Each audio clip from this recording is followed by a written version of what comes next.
You never really expect your life to fall apart in a single sentence. You think betrayal comes with warning signs, with slow, creeping shifts in behavior, with cold shoulders and whispered phone calls at night. But sometimes, it happens in the blink of an eye. For me, it was a Tuesday evening. I remember that clearly because I'd just gotten home from work, exhausted, my tie loosened, my sleeves rolled up. The house smelled like takeout, something greasy and familiar, but I barely noticed. I was too caught up in my own head, replaying a stressful meeting, already dreading the next day. I had no idea that everything I thought I knew was about to be ripped apart. Sheila, my wife, was sitting at the kitchen table when I walked in. Not cooking, not watching TV, just sitting there, waiting. I should have noticed the tension in her posture, the way her hands were clasped together, but I was too tired to think much of it. So, I kissed her on the forehead, set my bag down, and asked, "What's up?" She didn't hesitate, didn't dance around it or ease me into it. Just looked me dead in the eye and said, "I'm going to live with my ex-husband for the next 30 days. I actually laughed. It was a dry, humorless thing, but I genuinely thought she was messing with me. Sheila had a habit of making weird, offbeat jokes. But the second I saw her expression stay perfectly still, no smirk, no playfulness, I felt the air leave my lungs. "What?" My voice sounded distant, like it wasn't even mine. "I need space," she said, as if that explained everything. "I need to figure things out, and being with him will help me do that." Being with him? I sat down across from her, my mind scrambling to keep up. Sheila and I had our ups and downs, sure. Every couple does. But never, not once, had she mentioned needing space. And now, suddenly, she needed a month with her ex-husband? You're serious?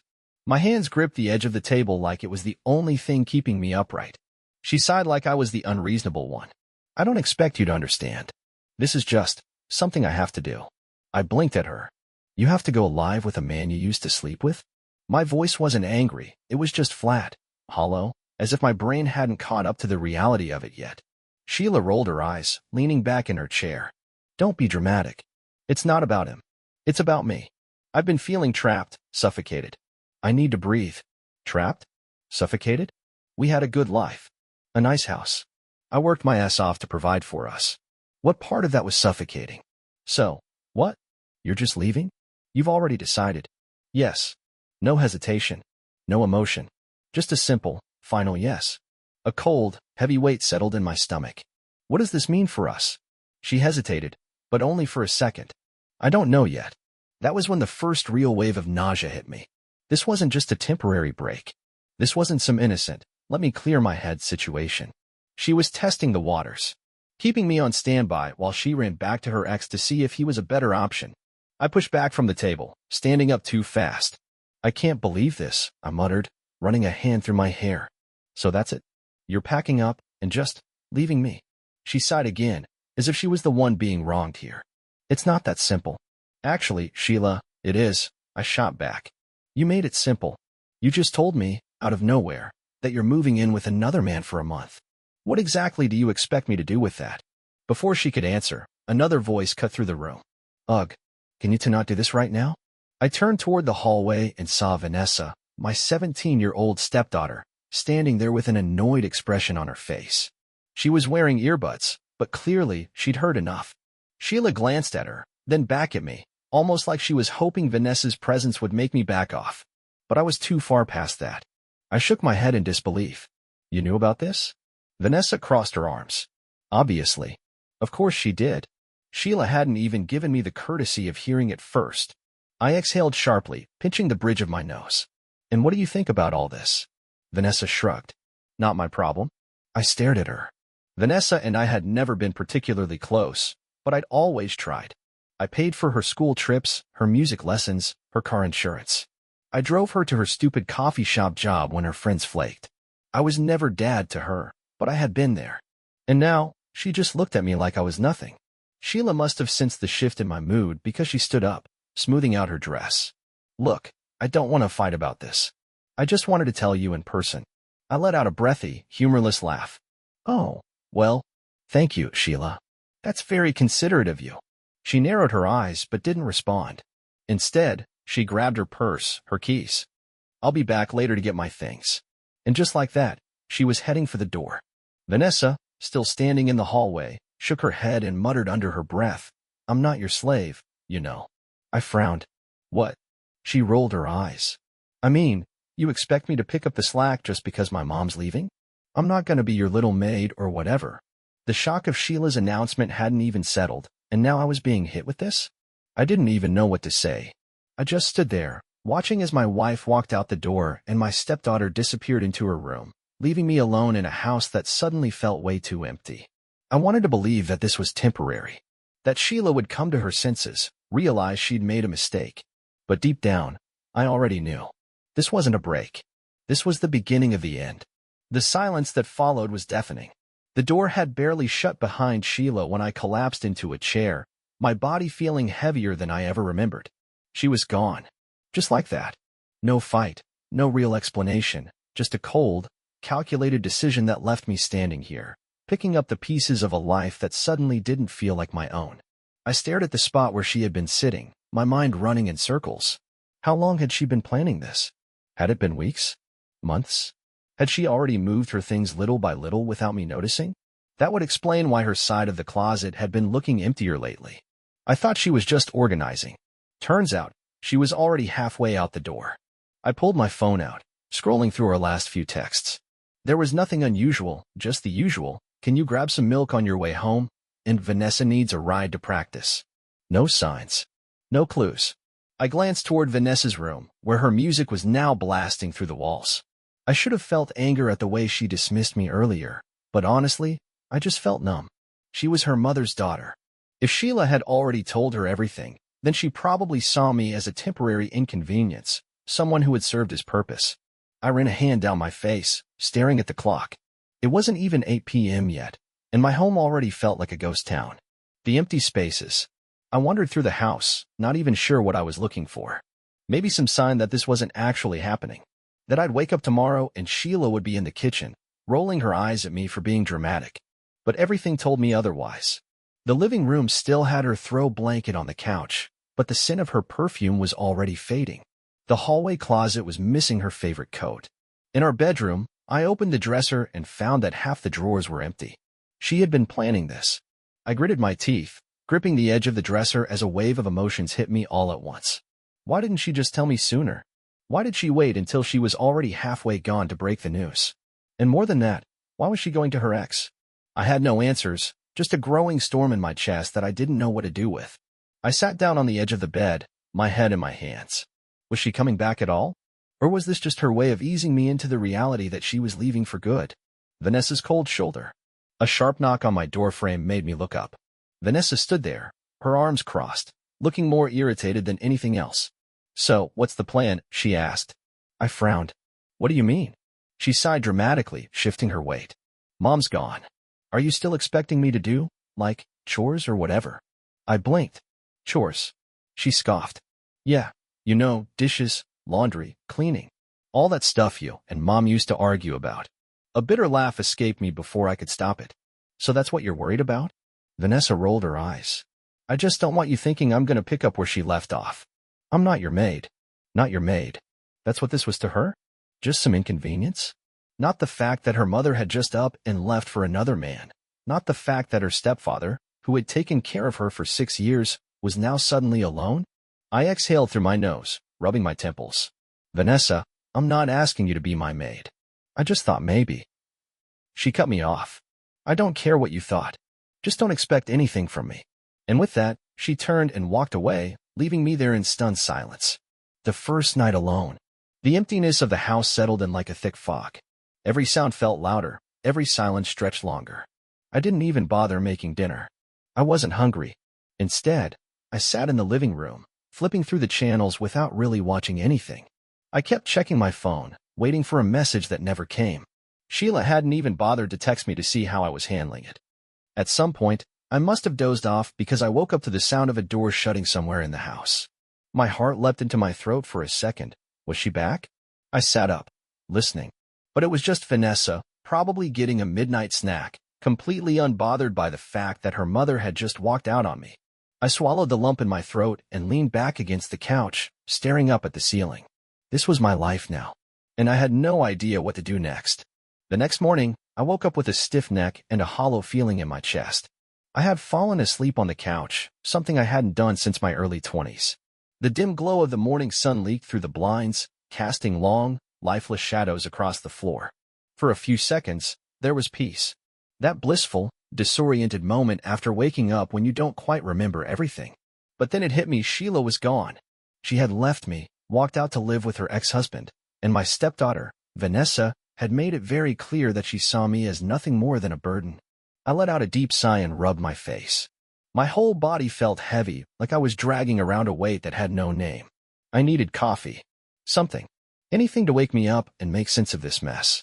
As I made my way to the kitchen, I noticed a few things that immediately set me on edge. The first was the lack of sound. No Sheila making her morning smoothie. No clanking of her ridiculous number of vitamins on the counter. Just silence. The second thing was the fridge. When I opened it, half the shelves were empty. Milk, gone. Eggs, gone. Even the orange juice had vanished. It didn't take a genius to figure out what had happened. Sheila had come back sometime during the night to collect more of her things. And apparently she had helped herself to the groceries I paid for. I gritted my teeth and closed the fridge, trying to keep my temper in check. What kind of person leaves their husband and then raids the fridge on the way out? It was like she had already written me off as a non-factor, like I didn't even exist. I glanced at my phone. No missed calls. No texts. Nothing. Fine. If she wanted to pretend like I didn't exist, then two could play that game. Vanessa's defiance. I was halfway through my coffee when I heard footsteps behind me. I didn't bother turning around. I already knew who it was. Vanessa walked in, still in her pajamas, her phone in her hand, scrolling through whatever mindless nonsense kept her entertained. She didn't say good morning. She didn't even look at me. Just walked straight to the pantry, grabbed a protein bar, and leaned against the counter like nothing had changed. "Do you know if your mom came back last night?" I asked, my voice neutral. She didn't even glance up. "Yeah, she said she was just grabbing some stuff." That was it. That was the extent of her concern. I took a slow sip of my coffee. "Did she say anything else?" Vanessa shrugged. "Just that she'd be busy for a while." Busy? That was one way to put it. I exhaled through my nose and set my mug down. "Look, Vanessa, I know you don't want to talk about this, but we need to figure out how things are going to work now. Your mom isn't here, so She groaned loudly, rolling her eyes. "Oh my God, can we not do this? I told you last night, I'm not your maid." I felt my jaw tighten. "I'm not asking you to be my maid. I'm saying we both live here, and we need to work together to keep things running." She laughed. Actually laughed. Like I had just told the funniest joke she'd ever heard. "I don't have to do anything," she said, her voice dripping with entitlement. "Mom's covering my expenses, and I don't answer to you." Something inside me snapped. I set my mug down a little too hard, the sound echoing through the empty kitchen. "Vanessa," I said slowly, barely keeping my composure, "you may not answer to me, but you do live in this house. And as long as you're under this roof, you're going to pull your weight." She scoffed, shoving the last of her protein bar into her mouth. "Yeah? Or what?" I stared at her, my stomach twisting into knots. The truth was, I didn't have an answer to that. Sheila had enabled her for so long, allowed her to act like she was above basic responsibilities. I had always let it slide because I didn't want to be the bad guy. But now? Now, I was the only one left. Sheila had abandoned ship, and Vanessa had made it clear that she wasn't interested in being on the same team as me. "Forget it," I muttered, grabbing my keys. I needed to get out of this house before I said something I'd regret.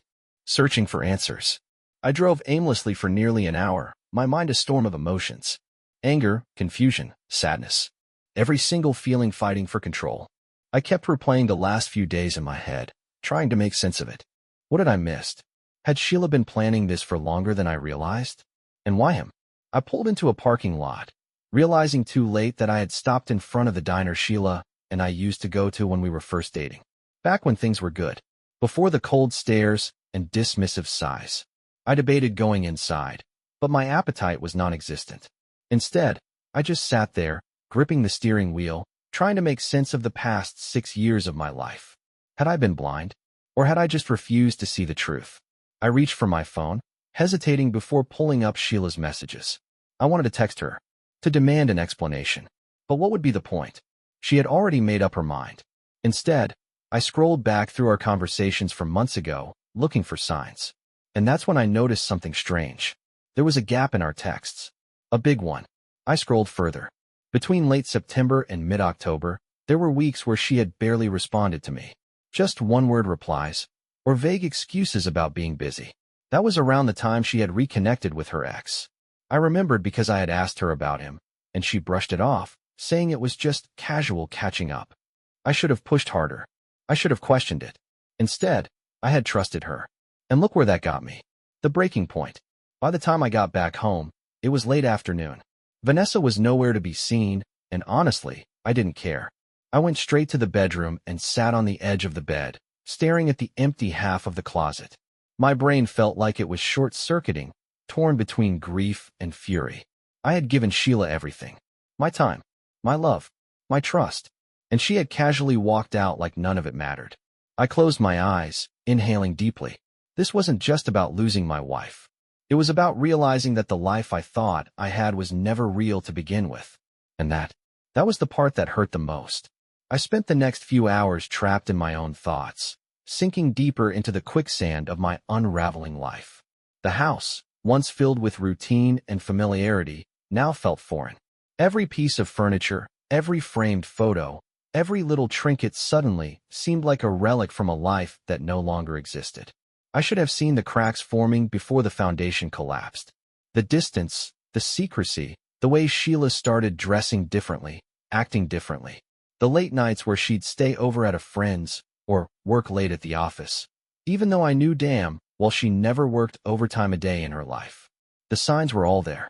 I had just been too much of a fool to put the pieces together. I sat at the edge of the bed, scrolling mindlessly through my phone, looking for something, anything, that would give me answers. And then, against my better judgment, I did the one thing I swore I wouldn't do. I opened Sheila's social media. She had posted something. It wasn't much, just a picture of a steaming cup of coffee on a table I didn't recognize, with a caption that read, "Starting fresh.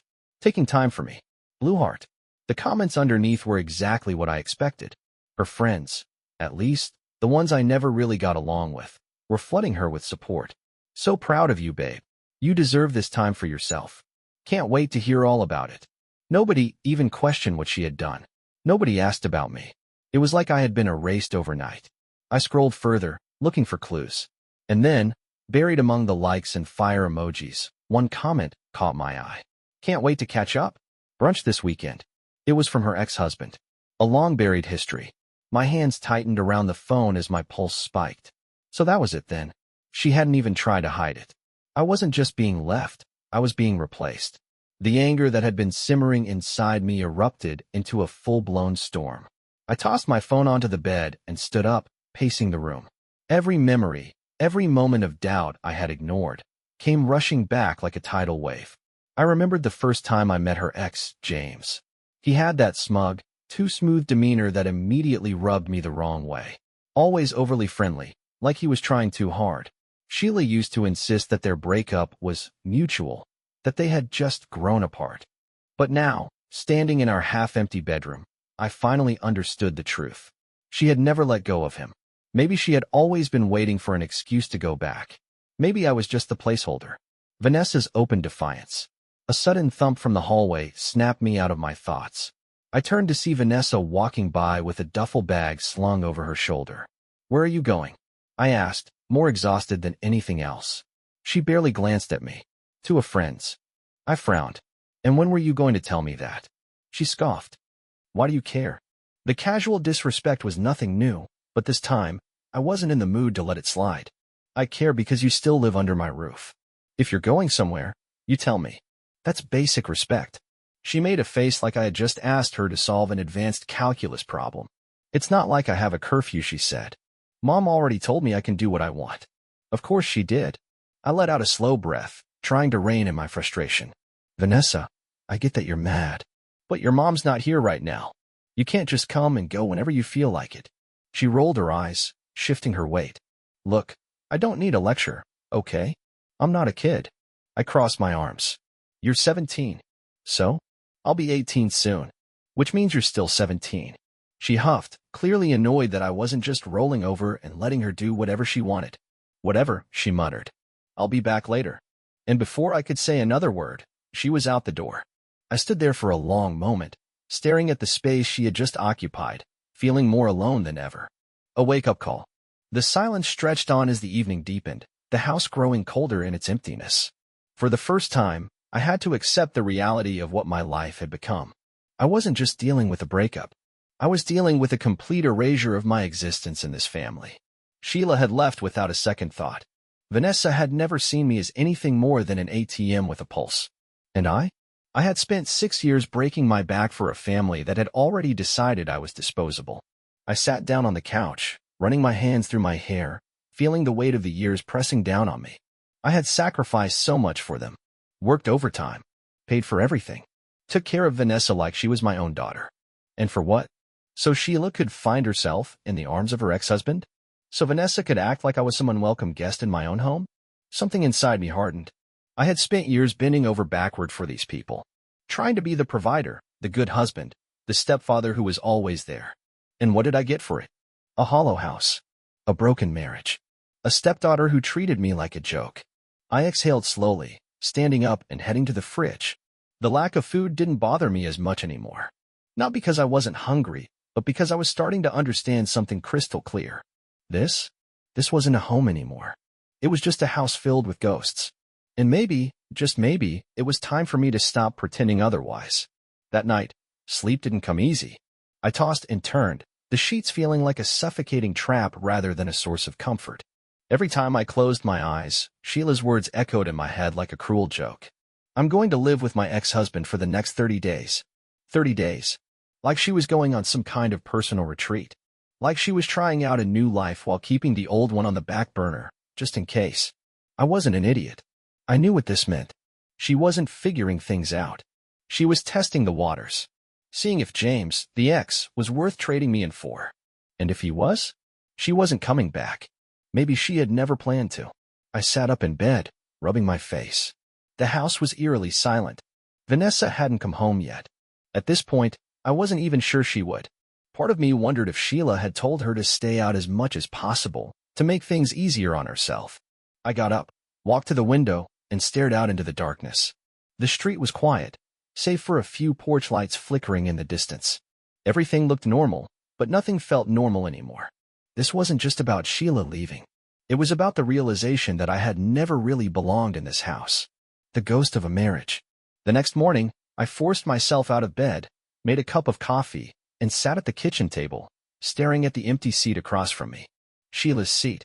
It was funny how something as simple as an empty chair could gut me more than the actual breakup. For 6 years, this had been our routine. I'd make coffee, she'd pretend she didn't need it, then steal sips from my cup. We'd talk about nothing, news, work, whatever show she was binging. Now, the silence felt so loud. I sipped my coffee, the taste bitter on my tongue, and glanced at my phone. No messages. No updates. Nothing from Sheila. Nothing from Vanessa. Just silence. The moment it clicked. As I sat there, staring at the walls that had once felt like home, something inside me started to shift. I had spent so much time waiting. Waiting for Sheila to come to her senses. Waiting for Vanessa to show some basic respect. Waiting for my life to make sense again. But why? Why the hell was I waiting for people who had already decided I didn't matter? Sheila had moved on, without hesitation. Vanessa had made it clear she wasn't on my side. So why was I still sitting here, holding on to the wreckage of a marriage that was already dead? For the first time in days, my mind felt clear. I wasn't going to sit here and rot, waiting for someone else to decide my worth. If Sheila wanted to find herself with her ex, fine. If Vanessa wanted to treat me like a disposable ATM, fine. But I was done being the guy who just rolled over and let it happen. Cleaning house, literally and figuratively. With a newfound sense of resolve, I stood up and did something I should have done the second she walked out that door. I cleaned the house. Not in a mindless, routine way. I purged. I grabbed a box and started packing up everything Sheila left behind. The clothes she didn't take? Gone. The skincare bottles cluttering up the bathroom? In the box.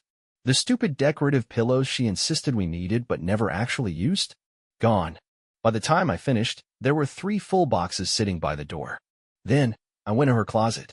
The space she had emptied out was like a gaping wound in the room, but I wasn't about to let it fester. I took all of my things and spread them out. More space for my shirts. More room for my shoes. It was a small thing, but damn if it didn't feel good. Like I was reclaiming something that had been taken from me. A long-awaited message. Just as I was about to take a breath, my phone buzzed. For a split second, my heart jumped. Was it Sheila? Was she finally reaching out? I grabbed the phone, my hands oddly steady as I glanced at the screen. But it wasn't Sheila. It was Vanessa. Vanessa, hey, gonna stay at Maddie's for a few days. That was it. No explanation. No apology. Just that. I stared at the message, debating how to respond. Then, instead of texting back, I just set the phone down. If she wanted to act like I didn't exist, she could see how that felt when I stopped chasing after her. The final nail in the coffin. By the afternoon, the house finally started to feel like mine again. The air was lighter.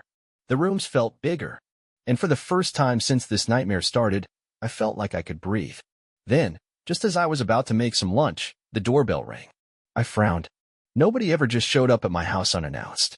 I walked over, pulled open the door, and froze. Standing on my porch, looking way too comfortable, was James, Sheila's ex-husband, the man she had left me for. And he was smirking, like he knew something I didn't, like he had already won. And that was the moment I knew. This wasn't over yet. James stood there like he owned the place. Arms crossed, that smug smirk plastered on his face like he had been waiting for this moment. Like he had expected me to answer the door and crumble the second I saw him. I wasn't going to give him that satisfaction. I leaned against the doorframe, keeping my expression blank. You lost? I asked flatly.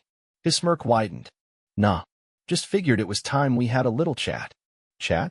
That was rich. The man had slept with my wife, had convinced her to walk out on me, and now he wanted to have a friendly little talk on my porch? I should have slammed the door in his face. But something in his tone made me pause. James wasn't just here to rub salt in the wound. He was here for something else. I stepped outside, letting the door shut behind me. All right, then. Let's talk. The man who took everything. James looked me over, like he was sizing me up. He was wearing a crisp button-down, expensive-looking jeans, and that god-awful cologne that smelled like he had drowned himself in a department store tester bottle. Sheila told me you were taking the breakup hard. His voice was dripping with fake concern. I raised an eyebrow. Yeah? And what part of her leaving me to shack up with her ex was supposed to be easy? He chuckled, shaking his head. Man, you really don't get it, do you? My hands clenched into fists. I kept them at my sides. I wasn't going to lose my temper. Not yet. Enlighten me. James leaned in slightly. She was never happy with you. Not really. She tried to make it work, but deep down, you were just a stepping stone. I felt something inside me snap, but I didn't let it show. I knew what he was trying to do. He wanted to get under my skin. Wanted to make me feel like an idiot for ever thinking Sheila had truly loved me.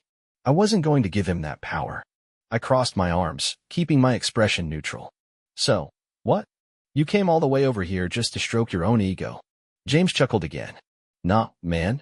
I came here because Sheila asked me to. That caught me off guard. Sheila sent you? He nodded. She wants the rest of her things.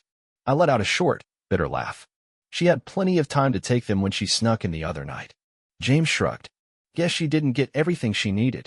I studied him for a moment, my jaw tightening. This wasn't about her stuff. This was about control. Sheila didn't want to face me herself, so she sent him. Because she thought I'd just roll over and let her get what she wanted.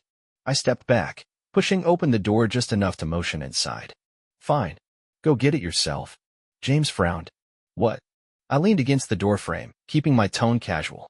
You want her things? Go ahead. They're all packed up in boxes by the door. Knock yourself out. For the first time, the smirk faltered. He hadn't expected that. He had come here thinking I'd be broken, that I'd fight, that I'd beg, or lash out, or do something to prove that Sheila still had control over me. Instead, I had already moved on. James hesitated, then brushed past me into the house. I watched as he picked up the first box, glancing around like he was expecting something. Maybe for Sheila to pop out of a corner and save him. I didn't say a word. Just stood there with my arms crossed as he struggled to carry everything out to his car. By the time he was finished, he looked winded. Good. I leaned against the porch railing as he slammed his trunk shut. That everything? James dusted off his hands, glancing at me with narrowed eyes. You sure you don't want to send her a message? Anything you want to say to her? I smiled. A slow, knowing smile. Tell her I don't need 30 days to figure out she made the wrong choice. James stiffened for a split second. Then he forced a smirk, climbing into his car. I watched as he drove off, the tension in my chest finally easing. The second his car disappeared down the street, I stepped back inside and shut the door. And just like that, Sheila was officially out of my life. Vanessa's last straw. The next evening, I was sitting on the couch, finally starting to feel normal again, when the front door swung open. Vanessa walked in, tossing her bag onto the floor like she owned the place. She didn't say hello. Didn't even look at me. Just headed straight for the fridge. I watched as she pulled out a soda, popped the tab, and took a long sip before finally turning to face me. "So, Mom told me you were a total jerk to James." I blinked. Then I laughed. "A jerk?" Vanessa rolled her eyes. "Yeah, he was just trying to help, and you had to be all petty about it." Something in me snapped. I stood up, crossing the room in 2 strides. "Let me get this straight. Your mother leaves me for her ex, sends him to collect her stuff instead of facing me herself, and I'm the one being petty." Vanessa scoffed, leaning against the counter. "Look, I don't care about your drama, okay? I just don't get why you're making this so hard for her." I exhaled sharply. "Vanessa, let me ask you something. Did your mom tell you about the part where she emptied our joint account before she left? Or how she snuck in at night to take whatever she could without even talking to me?" Vanessa frowned. "She said she only took what she needed." I let out a bitter laugh. "Yeah? And did she also tell you she planned this for weeks? That she was lying to me while she was sneaking around with James?" For the first time, Vanessa didn't have a snappy comeback. She shifted uncomfortably, taking another sip of her drink. I ran a hand through my hair, trying to steady my voice. "You know what, Vanessa? I've spent years trying to be a good stepdad to you. I paid for your school, your trips, your car, even though you never gave me an ounce of respect. And now, even after everything, you're still acting like I'm the bad guy." Vanessa's face hardened. "So what? You want me to pick a side?" I stared at her for a long moment. Then, finally, I spoke. "No. I want you to realize I'm done waiting for you to treat me like family." Her expression flickered, just for a second, before she grabbed her bag and stormed toward her room, slamming the door behind her. I stood there, my heart pounding, but I didn't feel anger anymore. I felt relief. For the first time since Sheila walked out, I finally knew where I stood. And from now on, I wasn't looking back. The house felt different after that conversation with Vanessa. The tension wasn't just lingering anymore. It had settled in like an unwanted guest, stretching across every interaction, poisoning every word. I had always known that she saw me as an outsider, but hearing it so plainly, seeing it in her eyes, made it real in a way I wasn't prepared for. It wasn't just that Sheila had left. Vanessa had left, too. Maybe not physically, but emotionally, she had already checked out. And I was done pretending otherwise. A life I never built. That night, I sat in my office, staring at a stack of old papers, bills, receipts, reminders of everything I had poured into this family. Mortgage payments with my name on them. Car payments for Sheila's SUV.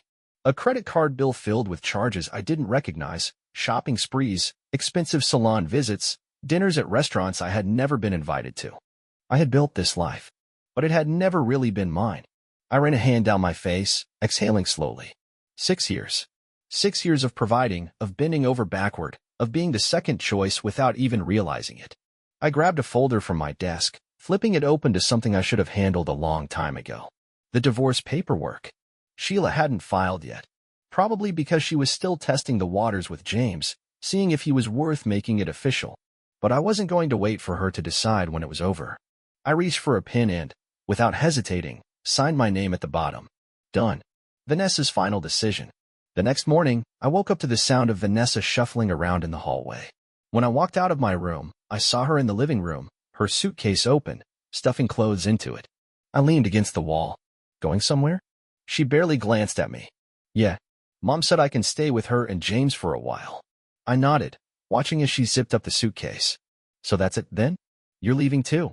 She shrugged. "I mean, why not? You obviously don't want me here." I let out a short laugh, shaking my head. "Vanessa, I've spent years trying to be part of your life, trying to support you, but you never wanted me here, either.